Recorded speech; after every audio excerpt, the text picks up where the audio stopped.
ছত্তিশগড়ের প্রাক্তন মুখ্যমন্ত্রীর বাড়িতে টাকার পাহাড়, আবগারি দুর্নীতি মামলায় ইডি হানা। ছত্তিশগড়ে আবগারি দুর্নীতি মামলায় অ্যাকশন মোডে এনফোর্সমেন্ট ডিরেক্টরেট সোমবার রাজ্যের প্রাক্তন মুখ্যমন্ত্রী ভূপেশ বাঘেলের বাড়িতে হানা দিয়ে চোখ ছানাবড়া কেন্দ্রীয় তদন্তকারী সংস্থার আধিকারিকদের। ইডির তল্লাশি অভিযানে ছত্তিশগড়ের প্রাক্তন মুখ্যমন্ত্রী ভূপেশ বাঘেলের বাড়িতে মিলল টাকার পাহাড়। টাকা গুনতে একাধিক মেশিন আনতে হয় ইডি আধিকারিকদের। এর পাশাপাশি একাধিক গুরুত্বপূর্ণ নথি হাতে পেয়েছেন তদন্তকারীরা।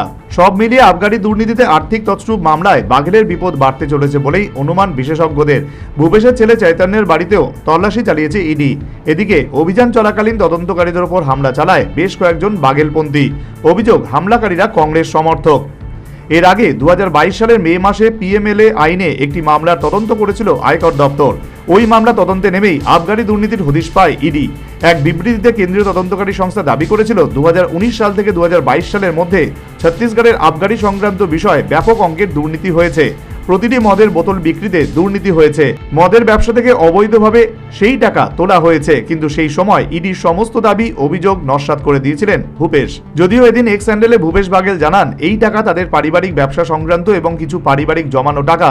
জানা গিয়েছে তল্লাশি শেষে রমন সিং এর শ্যালক পুনিত গুপ্তের সঙ্গে মন্তুরামের আর্থিক লেনদেন সংক্রান্ত কথোপকথনের একটি পেনড্রাইভ, রমন সিং এর পুত্র অভিষেক সিং এর সেল কোম্পানির কিছু কাগজপত্র ইডি বাজেয়াপ্ত করেছে। পাশাপাশি একটি ডায়েরি এবং নগদ 33 লক্ষ টাকা ইডি নিয়ে গেছে।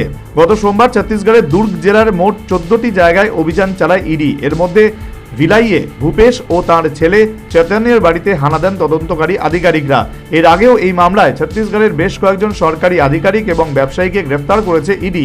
তারা জানিয়েছে 2019 থেকে 2023 সালের মধ্যে আবগারি ক্ষেত্রে 2100 কোটি টাকারও বেশি অর্থ নয়ছয় হয়েছে এবং সেই টাকা আবগারি চক্রের সুবিধাভোগীদের নিজেদের পকেটে গিয়েছে। এই দুর্নীতির সঙ্গে রাজ্যের অন্যান্য নেতা, সরকারি কর্মীদের পাশাপাশি ভূপেশ ও তাঁর ছেলেও যুক্ত রয়েছেন বলেই সন্দেহ ইডি আধিকারিকদের। National bureau report, news vanguard.